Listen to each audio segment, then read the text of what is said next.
Welcome back to Muscular Dystrophy Warrior.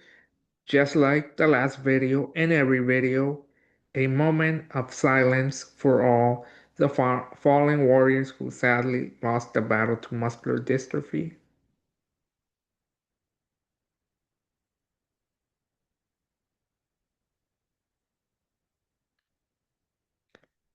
And sending prayers to all those family who have lost someone with muscular dystrophy.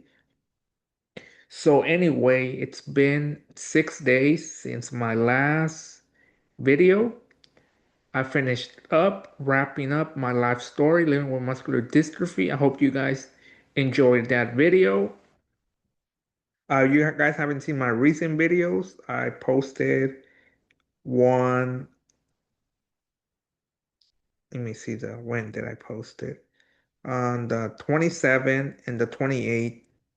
I recently came across the app that with the help of AI, I can make music. So I decided to make music expressing my struggles and everybody's struggles with muscular dystrophy. You guys haven't checked those videos out. I suggest you do, but the video is not about the music app. It's about a childhood memory.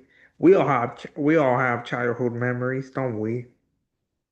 Some good ones, some bad ones, some not that great, hard to talk about.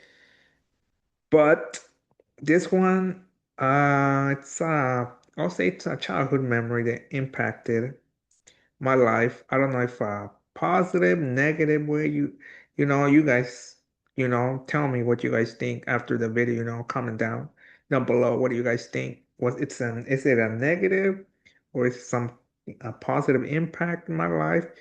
You guys decide. So leave your guys' comment down below once the video is finished. So anyway, the childhood memories when I was 5 years old. For those that have been following my content, my first few videos, I don't have siblings. I'm the only child. And when I was 5 years old, from birth all the way to five or six, I lived with my parents and I lived with my aunt and uncle and my cousins Omar and Lisbeth and stuff. So I grew up with them. So they're like my siblings, honestly, because I grew up with them. And plus they're like the only cousins I really have contact with. It's the same thing with them. We have other cousins, but they mostly keep contact with me. They're the people that I see frequently. Not like I used to see them frequent. Now I see them once in a while, but I keep tabs on them. They all live in Fresno, California, which is a good thing. They're still here in my hometown where I lived. So yeah. So during that time, me and my cousin Omar and Lisbeth would always play, like kids do, hide and seek. Every game, every outdoor game kids back in the day used to play. My generation still plays, but I know the newer generations probably not so much. But anyway, one day, like typical kids, how many of you guys didn't jumped on your guys' bed or your parents' bed, with your siblings? I feel like many of you guys, many of us and stuff, and my cousin Omar and Lisbeth were jumping on the bed. And during that time, if you guys, like I said, if you guys saw my life story series of videos, which was three, part one, part two, part three, especially part one. You guys saw part one. I was able to walk all the way to 11 or 12 years old. I stopped walking. But nowadays, I've been seeing people walk until they're 15, 16 and stuff. Like that transition has been a little complicated for them because, they're so used to walking and stuff. But anyway, for me, I was still able to walk. I couldn't obviously climb stairs. It was hard. I would lose my balance easily. I would fall easily due to that and stuff. I couldn't run like every other kid. So I wanted to jump, and my mom told me like that I couldn't do that, and she gave me the reason she gave me was, Omar is older than you, Lisbeth is younger than you, but the main focus is Omar, my cousin Omar, who's 6 months older than me. So she was like, he's older than you. Once you get, you I was 5, he was 6 at the time. So once I turned 6, my mom told me I would be able to jump. But here's the main reason. How do you, here's a question, you guys. This is the best way I think to approach this. Here's a question, you guys. How do you tell your son, your daughter, your grandson, your granddaughter, you know, that you can do certain things due to your disability? How do you explain that to a kid, who kids, are innocent, How do you explain that to them like they have a terminal illness? How do you explain that to them? Because, you tell them that kids are kids, We all did it. We all asked questions about so many things, when we were kids, and our parents tried their best to explain it, but we still had questions, And how do you tell your son or daughter, like, you have a disability, you will never be able to do that, you know?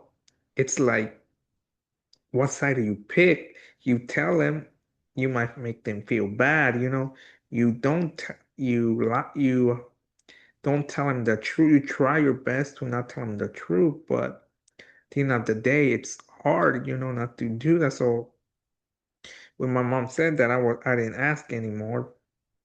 She was just trying to, like I was saying, how do you tell someone, your son, your daughter, your granddaughter, your grandson, whoever, how do you tell them, you can't do this, you can't do that, do your disability, because how do you tell them, I can put in, like, for example, that we're in the holiday season.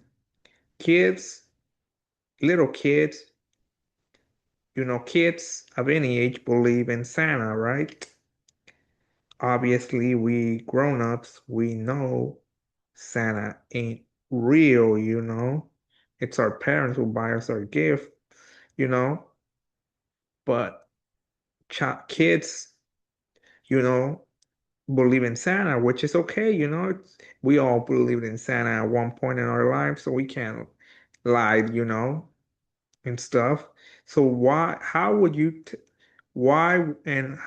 tell a kid Santa ain't real, You're gonna ruin their joy of Christmas, You're gonna ruin their childhood, and stuff, you know. They'll learn, they'll understand once they get older enough, obviously they're gonna know you guys are the one who buy them the gift, the parents, and stuff. Or the Easter Bunny, why tell them, the truth, they'll understand, they won't understand it, because you'll destroy their childhood, their joy, Christmas, kids are all happy to write their, you know, Christmas card to Santa. They behave so they can get a gift, Why ruin that for them, Like I said, they'll get older and they'll learn. So when my mom told me that, she was just trying to not make me like feel bad,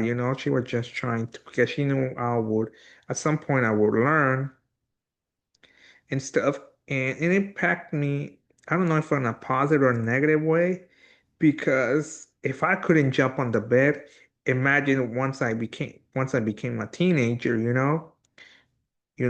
dating, making friends, going out with friends and stuff.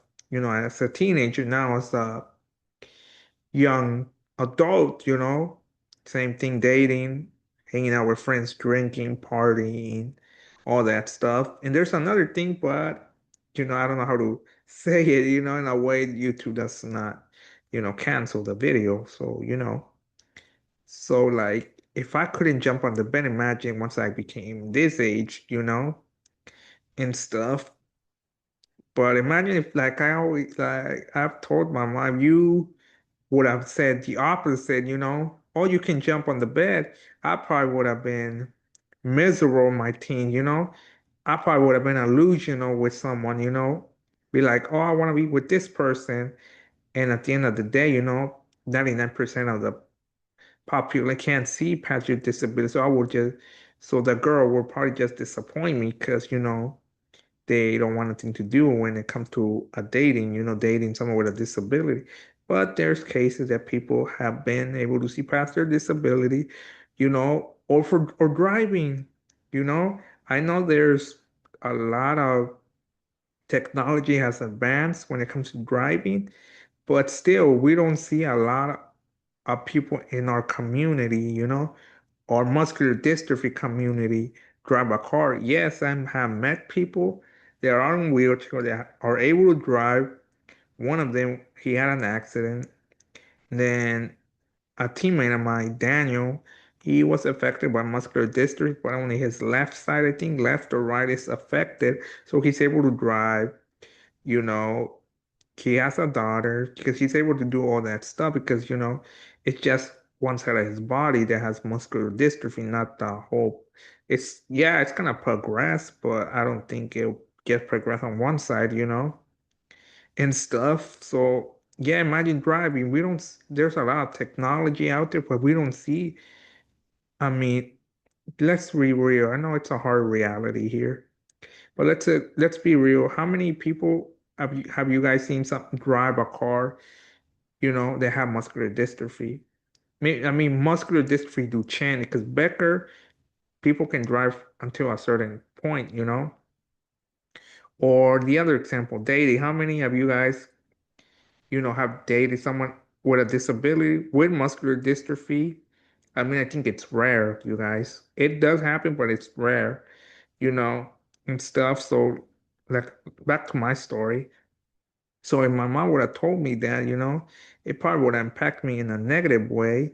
But because she told me that just to make sure I didn't feel bad, it made me think stronger. It made me more realistic, focus on realistic goals, and not stuff that probably is out of reach for me, But like I always tell her, if you wouldn't say that, told me that, I probably would have been, a mess. I probably would have been depressed, because I can't do this. I can't have a dating life. I can't, you know, so many people, can, it's hard to make friends with a disability. I have read a lot of things that it's hard for people with disability to make friends, even though they're talkative, people just, you know, treat them less, when they want to have a conversation with someone, they get shut down because when you start a conversation, the other individual, the able-bodied person sometimes feels like, what do I talk about? I don't want to say something that they feel like you're talking to a kid, but they don't see us what age we are. I'm 26. People might feel like, oh, he's 26, but his mentality is like a 10-year-old, which is not true. I'm 26, and my mentality is like it's like any young adult that's 26, So imagine that, like, if my mom would have told me that, I probably would have been dealing. I already dealt with isolation, but that doesn't have to do with my childhood memory that I'm talking about. You know, I probably would have been so depressed over a lot of things that I would probably wouldn't be making YouTube right now. Honestly, I probably would have been laying in bed, like not eating well, not wanting to do anything, sleep all day. Every time I look at that bed, I'm like, yeah, I think I made the right choices, have a realistic mindset, and stuff like that. So this childhood memory, I don't know if it impacted me negatively or positively, in a positive way, because everybody has they might have the same disability. I learned this many years ago. They might have the same disability, but it progresses differently and their mindset is differently. So, yeah, like how do you explain to a child, son, daughter, granddaughter, grandson, son? like I mentioned earlier, how do you explain their disability? Because you don't understand, they won't understand because they're kids, and stuff. But before I end this video, I want to ask you guys, first I'll start, my question will be directly to the muscular dystrophy community and the disabled community in general. Do you guys have any a childhood memory? I'm talking about your childhood memory, not your teenager, not present time, not your adult life.